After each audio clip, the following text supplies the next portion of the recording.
I was 19 when my mom told me to leave. She didn't say it in some screaming, dramatic way.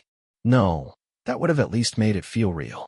Instead, she stood in our spotless Denver kitchen, arms crossed, voice calm, like she was discussing a dinner reservation. Alex, you have two options, she said.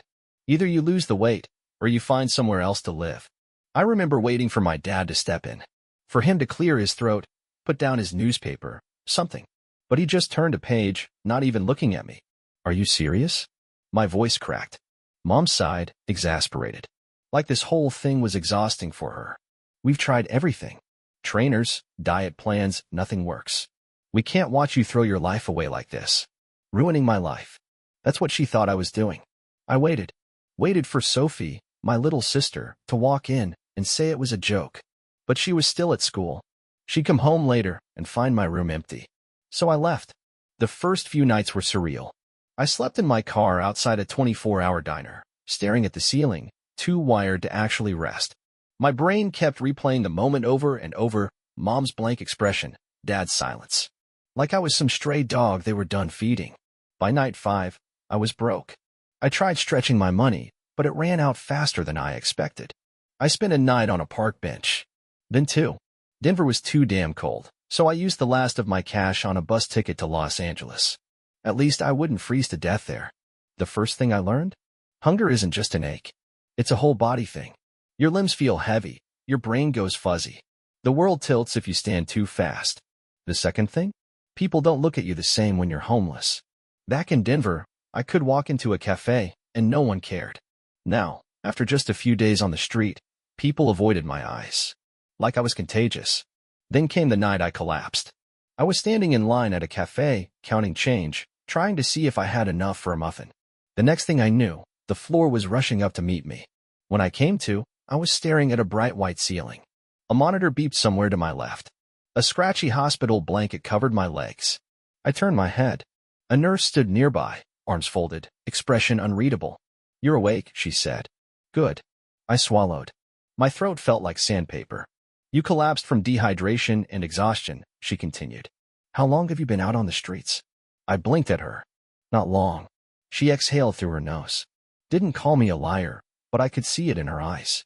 After a pause, she spoke again. Listen, kid. You're stronger than you think. But you need help. Her words stuck with me. For months, I kept waiting for things to change. For my parents to call. For a lucky break. But no one was coming to save me. If I wanted a different life, I'd have to build it myself. The nurse let me stay one more night. It wasn't hospital policy, hell. They probably needed the bed, but I guess she saw something in me. Some kid too stubborn to die on the sidewalk. When I left, she pressed a protein bar into my hand. Don't waste this chance, she said. I had no idea what that chance was, but I nodded anyway. The next few weeks were a blur. I picked up odd jobs. Dishwashing, handing out flyers, anything that paid enough to keep me from sleeping on the street. Some nights, I managed to scrape together enough for a motel. Others, I crashed in bus stations or found some quiet corner where security wouldn't bother me. It wasn't living, but it was surviving. Hunger never really went away. It sat in my stomach like a dull ache, a reminder that I was always this close to slipping back to nothing. Then, one night, it almost ended. I had enough money for a burger first meal in 2 days. I sat outside a fast food place, unwrapping it like it was something sacred. The smell alone made my mouth water. Then, a shadow fell over me. Yo, man, a voice drawled. You got $1? I looked up. 2 guys. Early 20s. One tall and wiry, the other built like a brick wall. Something in my gut told me they weren't just looking for spare change. Sorry, I muttered, gripping the burger tighter. The tall one grinned. Come on, man. You got food, don't you? I knew where this was going. My stomach clenched, not from hunger this time, but something colder. Then, Alex. The voice was loud, confident, like someone actually knew me. I turned. A woman, mid-30s, curly hair tied up in a messy bun, stood a few feet away. She was wearing a hoodie with a fitness center logo on it. She nodded at me, all casual. Come on, we're late. I didn't hesitate. I stuffed the burger in my pocket and got up, walking toward her like we'd known each other for years. The guys didn't follow. When I reached her, she smirked. You owe me one, kid. I let out a breath I didn't realize I was holding. Yeah. She stuck out a hand. Clara. I shook it. Alex. Clara didn't ask a lot of questions. She just started walking, and I followed. A few blocks later, we stopped outside a small gym, nothing fancy, just a big window with Westside Fitness Center painted across it in bold, peeling letters. The place looked old but solid, like it had been around long before the high-end gyms with smoothie bars started popping up. Clara unlocked the door and gestured for me to go inside. Come on. I hesitated. I don't have money for a membership. She snorted. Good thing I'm not asking you to pay. I stepped in. The air smelled like sweat and cleaning spray. No glossy posters of bodybuilders, no walls lined with supplements, just free weights, punching bags, and a row of treadmills that had seen better days. A couple of people were still finishing up their workouts, but it wasn't crowded. Clara flipped on the lights behind the front desk. So, you got a job? Kind of. She arched an eyebrow. Odd jobs, I admitted. Nothing steady. She nodded like she expected that. You want one? I blinked. Here. Yeah. Cleaning duty. It's not glamorous, but it's a job. You work, you get paid. You slack off, you're out. It was that simple. No condescending lectures. Know what happened to you? Just an offer. I licked my lips. What's the catch? Clara smirked. You show up on time.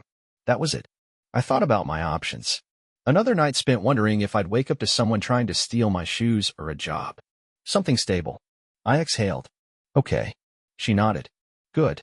Be here at 6 a.m. sharp. My stomach twisted. 6. You want the job or not, kid? I did. So the next morning, I showed up. The first few weeks at the gym were brutal. Cleaning duty sounded simple until I was actually doing it. Weights coated in sweat. Treadmills covered in smudged footprints. Mats that smelled like they hadn't been scrubbed properly in months.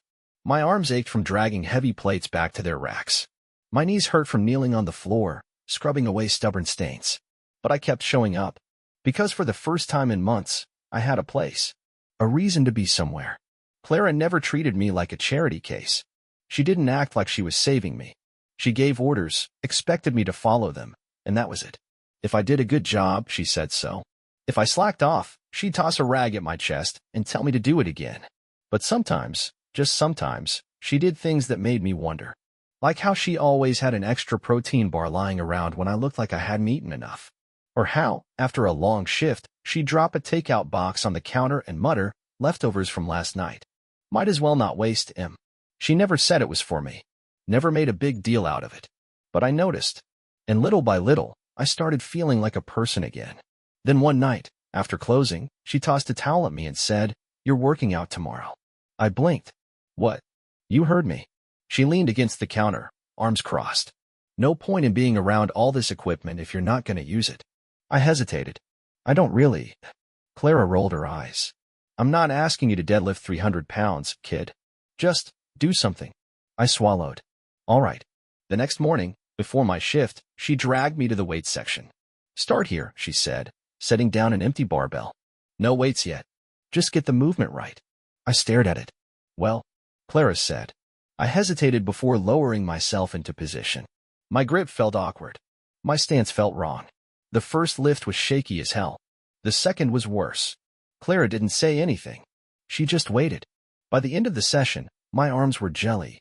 My legs felt like they might give out, and I was drenched in sweat. But for the first time in my life, working out wasn't punishment. It wasn't some desperate attempt to fix myself. It was just mine.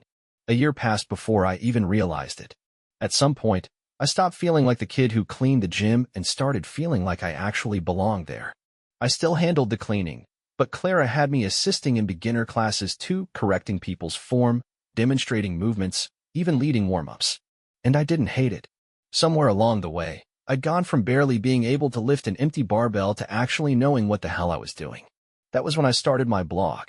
It wasn't planned. One night, I just made an account and started writing about what it felt like to grow up in a house where your body was a problem. About how fitness wasn't about punishing yourself. About how I spent years thinking I was broken when really, I was just stuck in the wrong environment. People read it, commented, shared their own stories. It blew up faster than I expected. Before I knew it, brands were reaching out. People were asking if I'd ever considered coaching online. A big fitness page reposted one of my videos, and overnight, I gained thousands of followers. I should have felt overwhelmed. Instead, for the first time in my life, I felt like I was exactly where I was supposed to be. Then my past came knocking. I was standing behind the front desk at the gym, scrolling through emails on my phone when Clara nudged my shoulder. "You're famous." I snorted. "Hardly." She nodded toward the TV mounted on the wall. I glanced up and felt my stomach drop. A morning talk show. And on the screen, right in the middle of a segment about inspiring fitness transformations, was a picture of me. Not just me now. Me then. An old high school photo, round face, forced smile, a body I'd spent years trying to pretend wasn't mine. Next to it was a screenshot from my blog. I barely heard what the hosts were saying. My ears were ringing too loud. Then my phone buzzed. A message from a number I didn't recognize. "Alex, just saw you on TV. So proud of you. Mom and Dad are too." My stomach twisted. The next message came before I could process the first. "They want to reconnect. Call me when you can." Sophie. I hadn't heard from her in years. Not because I didn't want to God, I missed her, but because it had always been complicated. She was younger, still living at home when I left. She hadn't been the one to kick me out, but she hadn't been able to stop it either. And now, suddenly, here she was. I swallowed hard.